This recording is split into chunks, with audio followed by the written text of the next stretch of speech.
Welcome to the Outbound Edge, a practical, straight-talking podcast for business leaders, IT decision makers, from the service desk to the boardroom. Outbound specialists and trusted partners will unpack real-world challenges without the jargon or hype. I'm Keith Bucknall, co-founder and Chief Information Technology Officer here at Outbound. If you're responsible for technology, security, or digital change, you're in the right place. So let's get into today's conversation.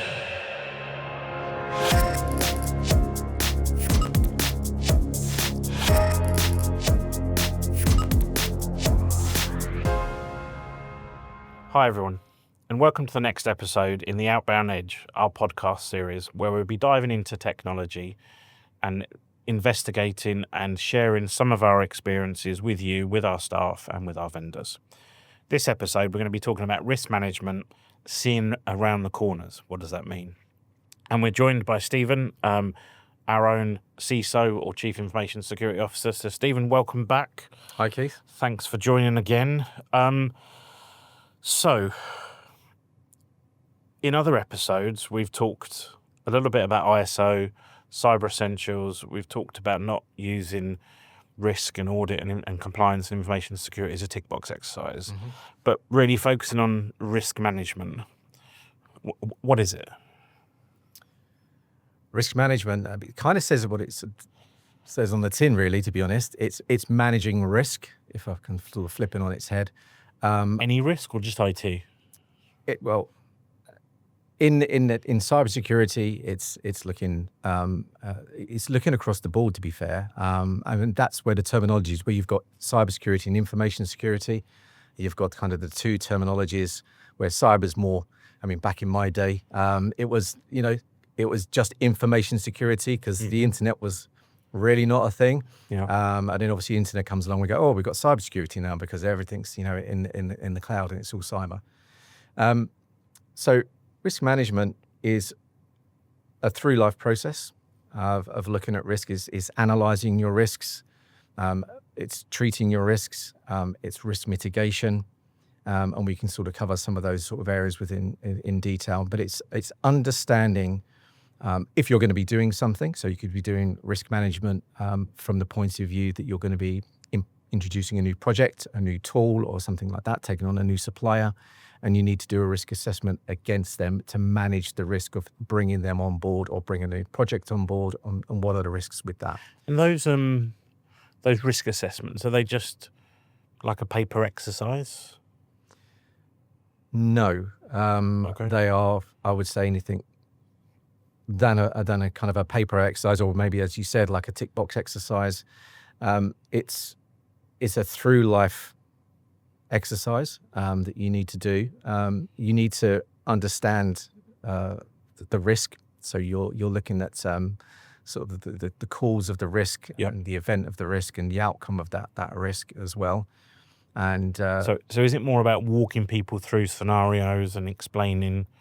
When I was in corporate, I'd always get badgered by central teams of, could I complete a business impact assessment? Could I do this? Could I do that? And I was like, oh, not another one, or a due diligence form. But I kind of knew the importance of that, but we never focused on the why, the DR exercise as an example of how to, we'd do our daily checks and we'd go, yeah, the backups are fine, or we'd do a quarterly restore and go, they're fine. But we never went into that detail of explaining, I guess, why, when, where, and how.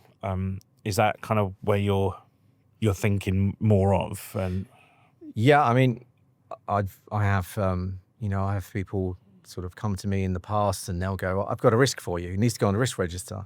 And I used to use it as a business case. Yeah. So if I couldn't get a budget, I'd stick it on the risk register. Stick it on the risk and register. everything's fine because it's gone away then. Yeah. Because if you're stuck on a risk register, Especially if you make it there red. is no risk. Yeah.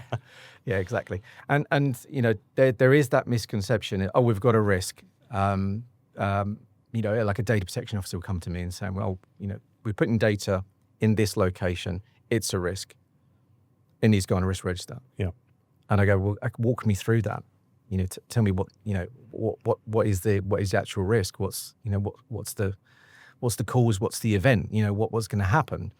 And you have to kind of coax them through it to understand that. And it's really important to have that context correct. Okay.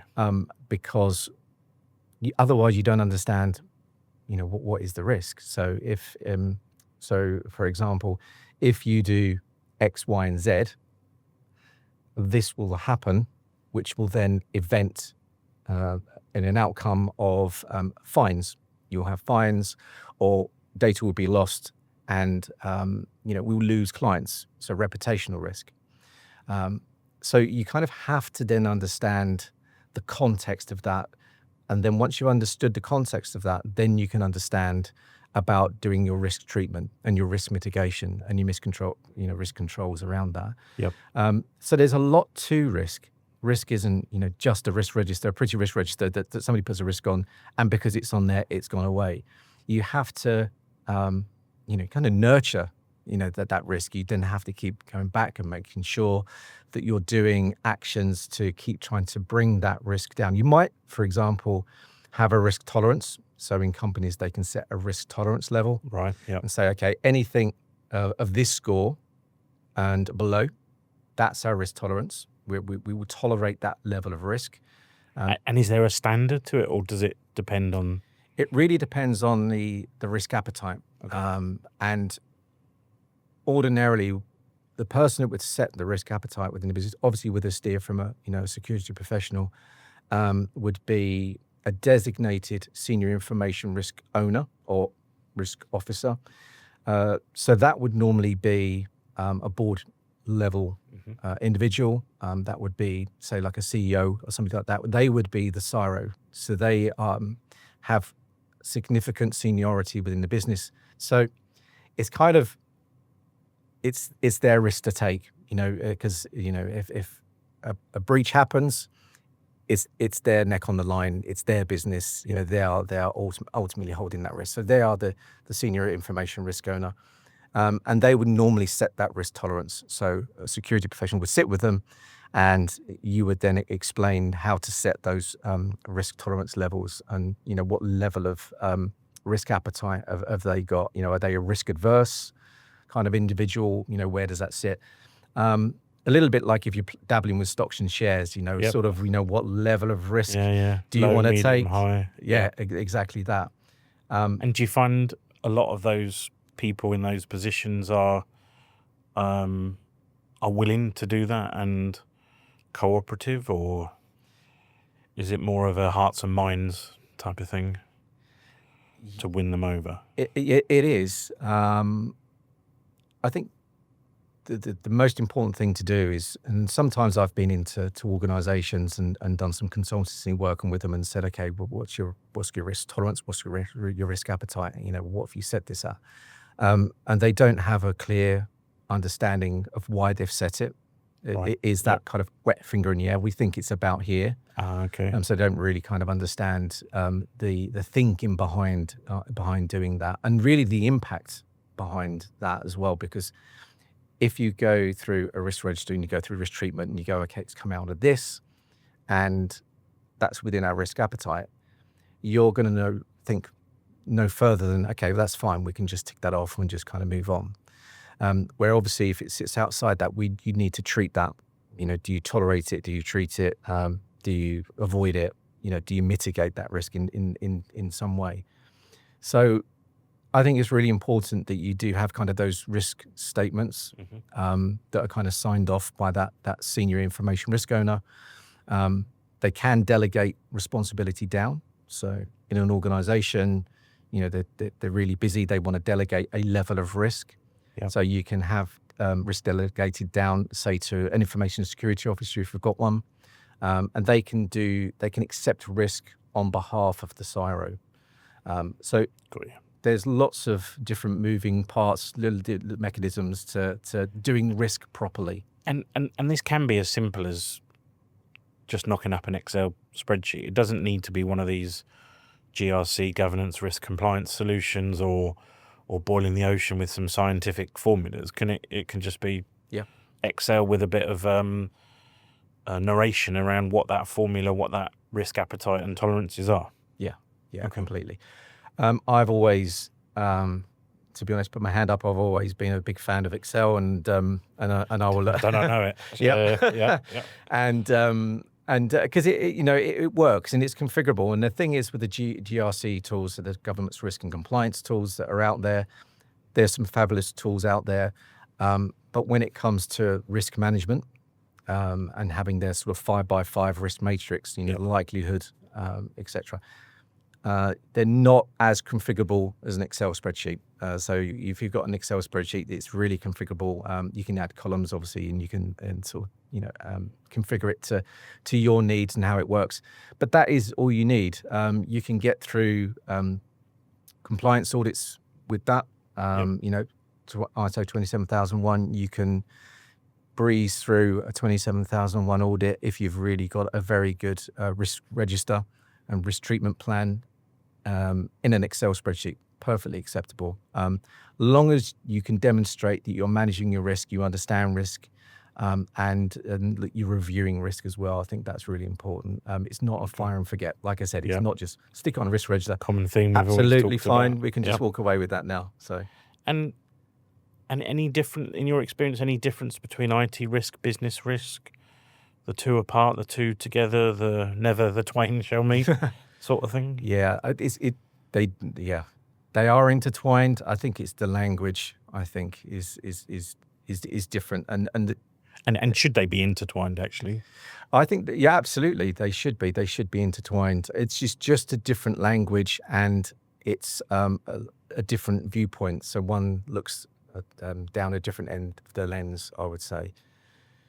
So, for example, IT risk, you'll be talking in sort of vulnerabilities, you'll be talking in firewalls, you're talking in very tech language, you're very tech focused. So you're talking in those sort of terms. Business will be talking in sort of revenue, sort of client retention, all those sorts of things. So I would say it's just two different viewpoints, but of the same thing, same thing they're trying to achieve. So if it's managing risk, it's all the same thing. But the business is focused on more, the bottom line numbers and figures. How well are we doing? Where IT is more widgets and gadgets and firewalls, GRC tools, that sort of thing. And should all of those still be aligned to the business strategies as well? Yeah, absolutely. I think if it's not aligned to the business strategy, something's gone wrong. I think the wheels have fallen off somewhere. I think because you should always be following the business strategy, the business objectives. What is the business trying to achieve? Because, as I've said sort of many times, security and cybersecurity is a business enabler, and you can only enable the business if you understand where the business is traveling. And if you don't understand the strategy and the objectives of where the business is traveling, and then you're rudderless. You're just putting in things that are not going to actually have a value add to the business. Okay, interesting. So as always, we do a couple of stats, right? So, and this is more last year's stats, but it was estimated that the global cybercrime costs were projected to exceed $10.5 trillion US dollars annually. And yet, with that increase, 85% of organizations are planning to increase their cybersecurity budgets. But cybersecurity, how does that relate to risk management and managing risks? What's your thoughts? Risk management, I think, is the kind of the bedrock with cybersecurity. That's the thing that underpins everything. So, for example, if you're going to go for an ISO 27001, one of the things you do in the very early stages, it's not the first thing you do, but it's one of the very early stages, is you do your risk assessment, and then falling out of your risk assessment, that drives your what we call the statement of applicability. So you look through those control lists, and you then pick actually which controls are we going to implement based off the back of that risk assessment. So it kind of underpins the direction you're going to move in and what you're going to go and follow. Because if you don't understand what you're trying to manage and where your risks are, like I said, you're just rudderless. You're just sort of flailing around. You need to have a good grasp and a good understanding of that. And would that cover? I've got quite a few examples there, but initially, would that cover things like disaster recovery and BCP planning, or is that something completely different? That's certainly part of a risk management, I would say, project, because it all plugs in. Everything plugs into that central risk register, risk assessment, to see that you've done that, almost like that gap analysis that you can do. But certainly, because I still find, sorry to interrupt, but I still find a lot of businesses, and even when I was in the corporate side, what should have been the highest agenda is the testing, or one of the highest is the testing, and it always landed on IT to drive that, because obviously there's technical testing, but there's also then the business process, the business testing. And I always found it was, I know IT worry about the backups, they can do the restores, but it's then but even when you went down to okay, if you've lost access to a site, how are those staff going to go to another site? Are they going to work from home? How are you going to communicate to them? We've done our own internal tabletop exercise and things, and it was kind of like it put a few more initiatives on the table for us to look at. But I've always found in the business that it's always been a struggle to get the buy-in because of the day-to-day, and I get it, the day-to-day role, but you're kind of like, you still need to have resources on a one day at some point to test all this. So would that kind of come under risk management as well, or? Yeah, absolutely. As in, if they're not doing it, it's a risk because they don't know. Yeah, exactly. And you don't know what you don't know until you look at it. And that's why, like you said, like a tabletop exercise is key, because security professionals like myself, I've always said we are the devil's advocate in the room. Yep. We are what if? And, you have to kind of ask that kind of question, well, why? If this happens, how are you going to deal with that? And obviously, the big part of that is your backups, your disaster recovery, your incident management, and all that sort of thing. Because you could go into an organization and say, have you got a backup system? Yeah, we've got a backup system. It's fine. Have you tested it? No, we haven't. Yeah. Or yes, we did, but we did it a year ago. We just tested it. Or we just did a file restore, or we just restored one server or something. Yeah. And it's until you go through, and then this is where, the tabletop exercises are brilliant. I know you're not testing your backup systems directly, but it makes people think, if you've got the right stakeholders within the business and the key people that can make those decisions, and you run them through those scenarios, you say, okay, what would happen, if this, we'd back up. Okay, when was those tested? How sure are you that you can back that data up, so you can restore from that data, and the integrity of that data? Have you tested that? So you should be testing that, and you should be making sure that even though you've got those backups, you're testing to make sure that in the event that anything does happen, that you can actually restore and you can carry on business, and you can limit that amount of downtime, and I think most importantly, that amount of data loss as well. And that testing really should be kind of an iterative process, because you need to document, I've tested app 1, app 2, database this, database that, but things will go wrong, but that's the nature of doing the testing, to then improve, to get to that document where you go, here's my run book, here's my checklist, I've put it in a fireproof safe, or I've stuck it in another cloud somewhere that I can access. So, but I still think it's a challenge to convince businesses to invest the time to do that. Yeah. Is that kind of what you think, or have come across in your experience? Yeah, definitely. I think it's, and I've always said this with security, it's we've always had the task of, I would say, selling an empty box, because people go, well, actually, we've never had an incident that we've had to restore from backup. Yeah. So what's the likelihood and what's the chance that we need to do that? We've been in business 20 years and we've never even had to do that. So it's just a probability now. It's a more not if, it's when. Yeah, completely. And I think that, the job of people like myself is to, kind of educate, those people that are kind of making those decisions, and certainly, IT leaders as well, to say, this is a crucial part of what you need to do, because you can bet your bottom dollar, if the wheels fall off and there's an incident and you've got, say, ransomware or something you need to restore from backup, and you can't do it, you're going to be in a really sticky place when the board members come down, the CEO, and they want a statement from you to say, well, why did this not work? So it's kind of a bit of covering your backside, I think, with there as well. So don't rest on your laurels. Don't rest on your laurels. Interesting. And who should own risk? Who should be the risk owner? Yeah, the risk owner. If there is a single. Yeah, absolutely.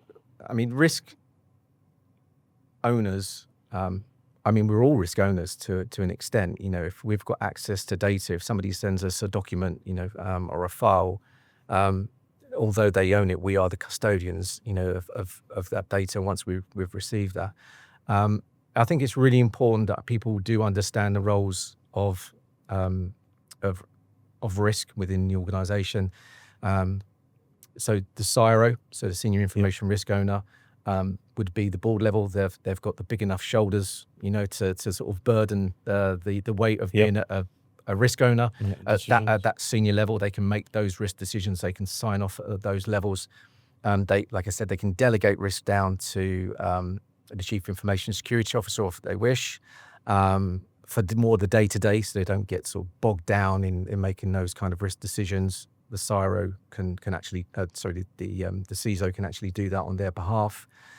And what I've tried to do when I've been doing consultancy work with people is, certainly now when organizations bring in SaaS products, cloud products, and they bring that in, I say you are the risk owner for that product. So if you're bringing in sort of HR system and it's a third-party SaaS product, if you are the person that's brought that in, or it's the head of department, they would be the risk owner for that. And I think that's so important because it avoids that demystification around shadow IT.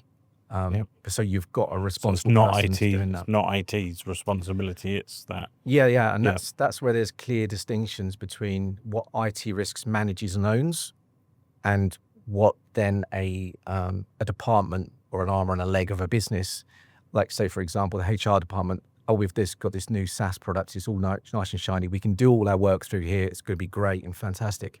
If they bring that in, IT don't really take that on. They don't manage that because it's a third party that's managing that. So the risk owner for that is it's the department head for HR. They've brought that in and they need to manage that. And certainly around access control. So if they've got their administrators on their team that administer that, if one of those team members leaves, they need to make sure that they then revoke that access. Because if it's a web, which would be all these clouds obviously are web-based, that person that's left the business, if this login is still enabled, they don't need to log on through the business. They can actually do it from home if it's not single sign-on, for example. And I guess they should be involved in the supplier assessment along with someone from a technical or cyber or InfoSec background, so they can ask where is it based, what disaster recovery do you have, how is it baked into the SLAs and things. Yeah, so the supplier insurance piece is really important. So the supplier due diligence, because now organizations are putting data in so many different places and entrusting all those organizations, the boundaries have blurred, where your data is. It's not just within the four walls of your environment. It's literally all over the place. So supplier due diligence is really key, really important. And I would urge anybody to focus on that and understand where their data is and where their crown jewels are within the organization. Where have they entrusted that to? And it goes back to that shared responsibility model as well, which, that's why some of these SaaS backup platforms are doing really well, because you wouldn't think, DocuSign as an example, Monday.com, Bamboo HR, the list goes on, but you wouldn't, naturally, the business risk owners would assume it's being backed up, it's nothing to do with me, but when you put your risk hat on, the reason why there's these SaaS providers to back up these platforms is because it's that shared responsibility going, well, we've given you the platform. Adobe, maybe if you store stuff in Adobe Cloud, well, it's your responsibility to back it up. So I guess there's an education piece with the business side to go, involve IT or involve the experts right at the beginning so they can have a look at this. And the SaaS products commoditized, I keep saying, but then the backup solutions are quite commoditized. So then they kind of go hand in hand with each other. Yeah. But then it goes back to you still need to do your testing of the backup product. Yep. You don't just plug your connector in and then go, right, it's been backed up now, I can leave it. So ownership is a joint thing then, by the sounds of it. How would one go about just building a risk framework? So I guess we're in the business, we've listened to this and we've gone, oh, I don't have a risk register, I must do something. Or I'm in IT, the business never listens to me, I need to make them listen to me. So how would that first step look in those two scenarios? Yeah, I mean, go back to the Excel spreadsheet, really. There's plenty of sort of templates out there sort of in the wild that you can use. There's lots of information. You could self-educate yourself. You could obviously get expertise advice in to make sure that you're doing it right. I mean, any kind of risk management is good risk management, right? It's Gotcha. Any kind of steps that anybody can take in the right direction is got to be a positive thing. However, to get risk management right, you really do need somebody that understands risks and can guide you through that, rather than try and chat GPT and have a nice risk register, because at the end of the day, it's just a blank template In the free public version as well, and put all your exactly your IP in there. Yeah. So you need to articulate the risk, understand the risk, and risk management is, like I said, a through life sort of experience, and it does touch and cover sort of all aspects of the business. You've got people, process, and technology. You've got physical security as well. So you need to take into account all of those different risks, and have yourself a really good risk treatment plan. Somebody that owns the risk as well. So you've got those risk owners. So if you identify a risk, you put an owner against it. You might have an action owner against that as well.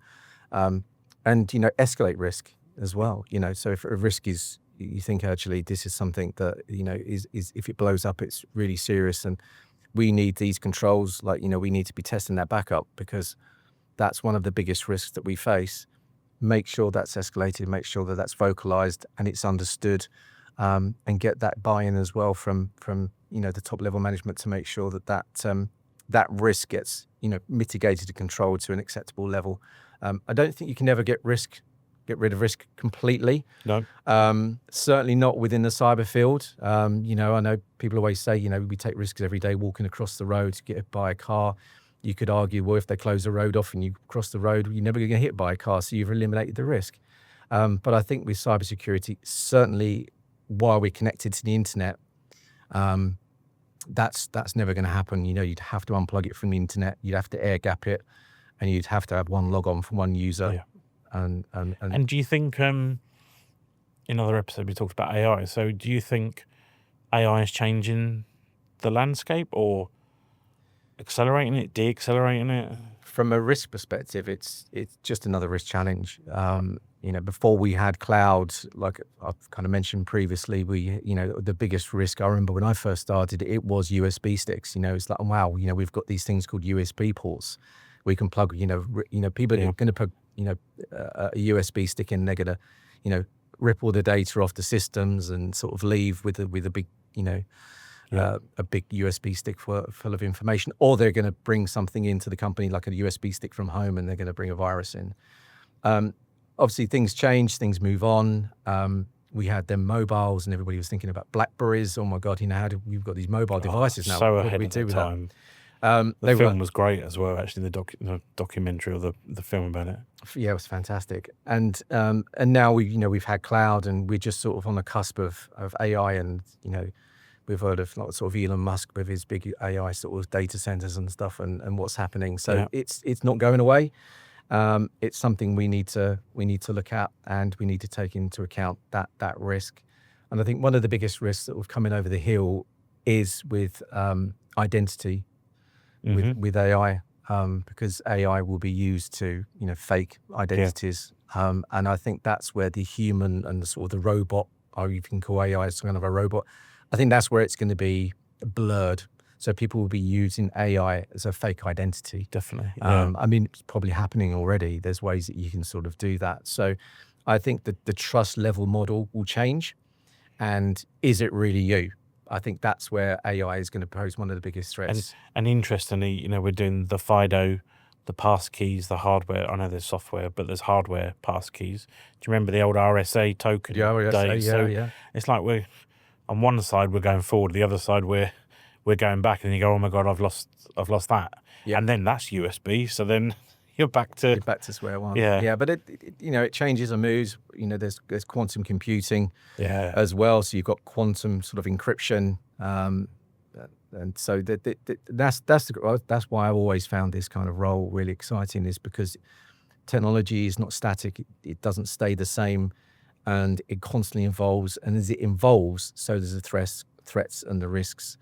But so does the opportunities, and that's one of the biggest things with, say, 27001. It's not just the risks, but it's the opportunity. You can ask yourself, is it a threat or is it an opportunity? So, yeah.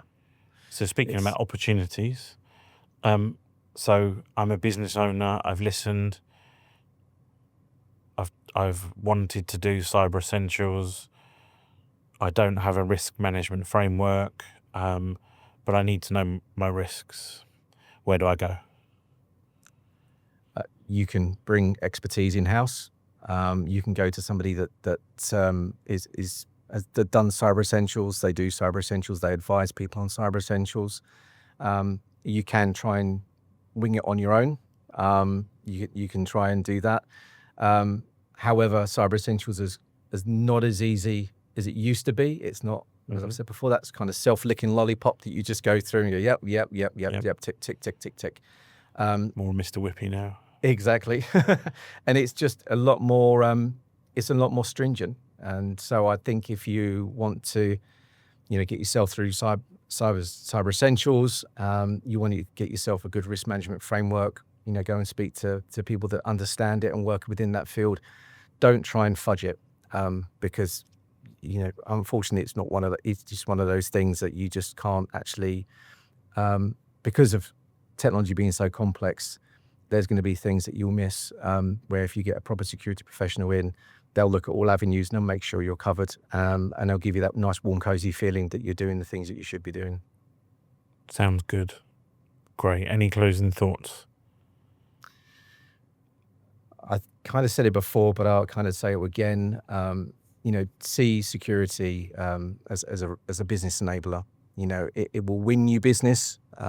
Good risk management will win you business. If you understand the risks and you can talk coherently about risk and you understand your risks, it's going to protect your business. Because the bad guys are out there. They're coming for you. They're coming for all of us. And it's low risk and high reward. So, back in the old days, you'd have to go and rob a bank. You'd have to have a getaway car sitting outside and go in, with a machine gun, and, everybody on the floor, and you have to kind of crack a safe and stuff. And that's high risk. Where now it's not high risk. You can sit, you have script kiddies, you have people, sit there behind sort of laptops in their bedrooms, hacking the Pentagon or whatever they're trying to do. And it can be low risk. I mean, maybe not hacking the Pentagon, that's not low risk. Yeah. Maybe you want a softer target, but it is low risk, high reward. You've got, the botnets that will send out ransomware, emails and stuff like that. I've heard of dark web AI engines that are helping these script kiddies and stuff. Yeah. So it's not going away, unless we unplug everything from the wall. You're always going to be at risk, but go in with your eyes wide open, get some really good advice, and be sure you can sleep, well in your bed at night, that you've got all the areas covered as much as you can. You cannot be completely risk free. That's never going to happen. And obviously, I think everybody can appreciate that. But if you're making good steps towards that, you're winning the battle. So embrace risk, join up IT and business as risk with strategy. Definitely start even putting operational risk down about your backups, and then use that as leverage to carry out exercises, carry out tabletop exercises, carry out proper exercises, I guess is the key ones. Yeah.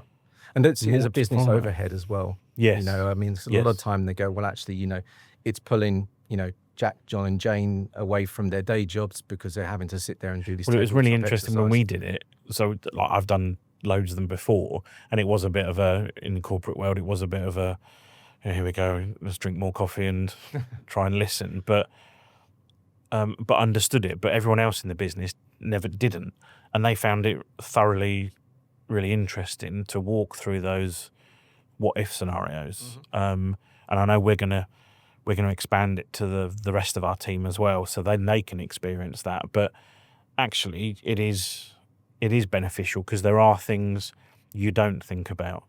Like if all my data's in 365, if 365 is down or you don't have a computer or something, then how do you get your data? How do you get your recovery documents? So, so yeah, I think it's highly valuable and can actually be used at any level in the business, top down, bottom up. But you then need to action stuff after it. And I know we're doing some service improvement things, but don't see it as, going back to those other episodes, don't see it as a tick box exercise, see it as a continuing evolution. Yeah, I think. Yeah, definitely. And it's a value add, you know, Yeah. it's a value add because, you know, if something happens, you know, I know there's no certainties in life apart from death and taxes, but you know, So if something happens, you want to be prepared. You know, you don't want to be, you know, in the middle of a ransomware attack, you know, and I've worked with companies that have been through those events, and they're running around like headless chickens because they absolutely do not know what to do. You know, and I always have, you know, say if you've got a grab bag that's got all the information in it and it's a step-by-step, it's that toolbox that you can walk through and you can kind of put those steps in and everybody knows what they're doing. You've got all those things lined up. And it will give everybody else, you know, if you do go through one of those scenarios, it gives your clients and even the press, if the press sort of come knocking on the door, it shows that you're prepared, you understand what's going on, you know, you're mature in your that you're a, you know, you've thought of that. And again, you can kind of, this is where I think sales teams and stuff then use you know, a company that's got really good compliance, if it's got certifications in Cyber Essentials 27001, whatever it may be, is a good news story, because there's lots of consultancy firms out there, the security consultancy firms that, you know, they don't eat their own breakfast. You know, they practice don't what they have, preach, as man answered. Or, yeah. Exactly that. Shoestring behind the scenes. Yeah, so, you know, look for companies that have done their homework, you know, that they've got these certificates, because they're not easy. Yeah. They're not easy to obtain, and they're not just, you know, just a badge on a website. You know, there's people behind it, and they're doing lots of really good stuff to keep your data. If you do business with them and you put your data entrusted with them, you know, they're doing all these really good things to keep that safe. So it gives you a warm, cozy feeling that, you know, there are auditors going in, there's people looking at this sort of things. It's not just a badge on a website. And if you do business with us, we're going to look after your data. And if there's an incident, we'll be on top of it. We know the steps to take to minimize the disruption, to keep, you know, the service level going to you. So it's a really good news story. And that covers it globally. You know, it's not UK specific, it's not anything, it's just, you know, every business, every size, just different scale of the detail with it. So okay, well, that's great. Thanks for joining again. Very welcome. I'm hoping everyone's enjoying the series. There's going to be some more. Like, follow, subscribe, bell icons, whatever we're doing nowadays. Thank you, Stephen, and thank you everyone for listening. Stay tuned for the next episode.